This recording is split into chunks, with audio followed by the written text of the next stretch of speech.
ठाकुर जी ने जिसको आपके संग रचाया है वही आएगा, और जो भी आए उसको स्वीकार करो, चाहे पुत्र हो, चाहे पुत्री हो, चाहे पत्नी हो, चाहे पति हो, चाहे सास ससुर हो, जैसे मिल जाएं उनमें ठाकुर जी की बुद्धि रखो। ये बिहारी जी ने इनको मेरे लिए अनुकूल सोचा है, इसलिए ये मेरे पास आए हैं, मेरे जीवन में आए हैं।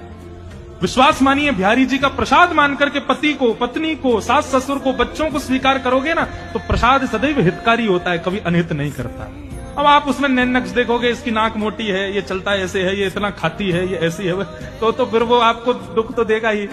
लेकिन प्रसाद कैसा भी हो, कैसे भी पात्र में हो, कैसी भी स्थिति में हो, पता, अरे कहां तक कहे महाराज, मंदिर का प्रसाद यदि जमीन पे भी गिर जाए ना, तो हम विचार नहीं करते कि जमीन कैसी, तुरंत उठा के खा लेते हैं। प्रसाद कैसा भी हो वो हितकारी होता है, उससे कोई कष्ट नहीं हो सकता। गंगा कैसी भी हो, गंगा में भले ही दुनिया भर की हमने नदियां मिला दी, नाले मिला दिए, लेकिन गंगा गंगा ही है, क्योंकि वो भगवान के चरणों से निकला हुआ प्रसाद है।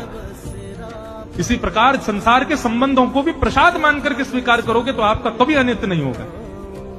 पुत्र मिले उसको भी प्रसाद मानो, जय हो बिहारी जी, आपने हमको पुत्र दिया। पुत्री प्राप्त हो, जय हो बिहारी जी का प्रसाद आया है।